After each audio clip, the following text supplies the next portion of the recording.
සුබම සුබ දවසක් ඔයාලා හැමෝටම. ඉතින් ඔන්න මම අදත් ඔයාලට සුබ ආරංචියක් තමයි අරන් ආවේ. ඊට කලින් ඔයාලා තාමත් මගේ channel එක subscribe කරලා නැත්නම් දැන්ම subscribe කරන්න. පහලින් තියෙන bell icon එක click කරන්න. එතකොට ඔයාලට පුළුවන් මගේ වීඩියෝ ඔයාලගේ ළඟටම ගෙන්න ගන්න. මම ඔයාලට කලින්ම කිව්වනේ අප්‍රේල් මාසේ අස්වැසුම් මුදල් අවුරුද්දට කලින් බැංකු ගිණුම් වලට වැටෙනවා කියලා. ඉතින් පළවෙනිද දෙවෙනිද වගේ වෙද්දි සිස්ටම් එකටත් වැටෙනවා කිව්වනේ. ඔන්න ඒ විදියටම දෙවෙනි අදියරේ අයට අද සිස්ටම් එකට මුදල් වැටිලා තියෙනවා. දෙවෙනි අදියරේ අයටත් හෙට දිනේ සිස්ටම් එකට මුදල් වැටේ. අද කියන්නේ අද අප්‍රේල් 2026 අප්‍රේල් 2 වෙනිදා. අප්‍රේල් 3 වෙනිදා වගේ වෙනකොට පළවෙනි අදියරේ අයටත් සිස්ටම් එකට මුදල් වැටෙනවා.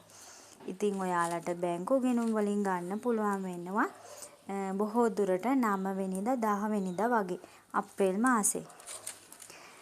ඉතින් මම ඔයාලට බැංකු ගිණුමට මුදල් වැටුණු ගමනුත් වීඩියෝ එකක් අරගෙන එන්නම්. ඉතින් බඩු මල්ලක් දෙනවා කියලා ආරංචියක් තියෙනවා කිව්වනේ. ඒක ගැනත් මම ඔයාලට කියන්නම්. අස්වැසුම ප්‍රතිලාභීන්ට විතරක් නෙමෙයි ඕනම කෙනෙකුට සතොස් ආයතනයෙන් ගන්න පුළුවන් භාණ්ඩ වර්ග 600කට වට්ටමක් දෙනවා. ඉතින් ඒක ඕනම කෙනෙකුට ගන්න පුළුවන්. අස්වැසුම මුදල් වැඩිවීමක් එහෙම මොකුත් වෙලා නැහැ. තිබුණු මුදලම තමයි ඔයාලට ලැබෙන්නේ. ඉතින් ඔයාලට 9 10 වෙනිදා වගේ වෙද්දි බැංකු ගිණුම් වලට මුදල් වැටෙනවා.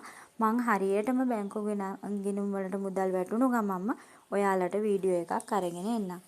ඉතින් ඔයාලා හැමෝම මාත් එක්කම දිගටම රැඳිලා ඉන්න. බොහොම ස්තුතියි.